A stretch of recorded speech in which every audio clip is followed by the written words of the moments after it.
ठीक है। साधारण ब्याज के लिए हमें कुछ चीजें जाननी चाहिए। सबसे पहली चीज है मूलधन। मूलधन उस धन को कहते हैं जो जमा किया जाए या किसी से उधार लिया जाए या किसी बैंक में जमा किया जाए, ठीक है, उसको हम कहते हैं मूलधन।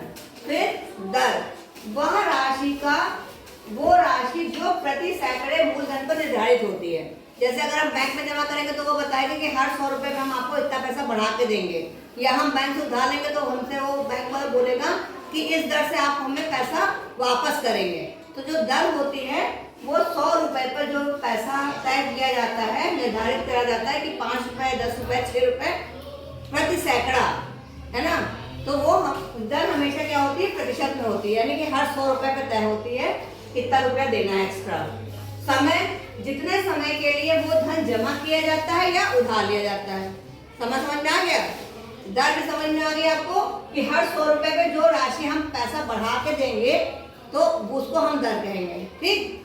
इसका फार्मूला होता है ब्याज बराबर मूलधन गुणे समय गुणे दर, और हमको मालूम है दर प्रतिशत में है, तो इसे हम ऐसे भी ले सकते हैं कि मूलधन गुणा समय गुणा दर, और यदि प्रतिशत ऐसा लगा तो उसको हम बटे 100 में लिख देंगे, ठीक है।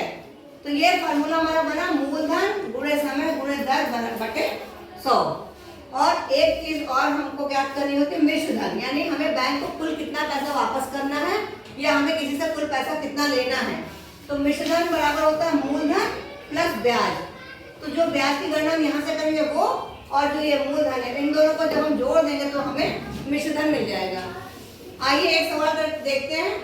प्रश्न है हमारे पास, मूलधन दिया है इसमें 10,000, दर है 5% और समय है 3 वर्ष। इसका मान हम रखेंगे फार्मूले में। फार्मूला क्या है हमारा, ब्याज बराबर क्या है, मूलधन गुणे समय गुणे दर। हाँ, मूलधन गुणे समय और गुणे दर बटा 100, ठीक है। हम मान रखेंगे मूलधन कितना है इसमें 10,000, समय कितना है 3 वर्ष, दर कितनी है 5 और बटे 100। अब हम क्या करेंगे, एक जीरो यहाँ से कटेगा इससे और एक जीरो इससे कट जाएगा। जो सॉरी, ये हमें 10,000 लिखना था, हमने एक लिखा था, ठीक है। अब 10,000 हो गया नहीं। अब यहाँ गुणा कर लेंगे, यहाँ हो जाएगा 100 और गुणे 3 पचे 15, तो हमारा कितना आ जाएगा ये 1500। ब्याज हमारा आ जाएगा 1500। अब निकालेंगे मिश्र धन। फार्मूला क्या है मिश्र धन का,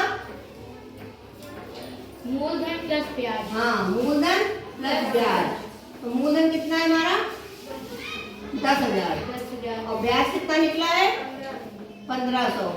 तो ये कितना आ जाएगा हमारा, जोड़ दीजिए कितना आ जाएगा 11,500। तो आपने देखा कि साधारण ब्याज के सवाल करने कितने आसान है। खाली आपको फार्मूला रखना है और मान रख देना है, ठीक है। सब कर लेंगे? Yes ma'am. आवाज नहीं आ रही है? Yes ma'am.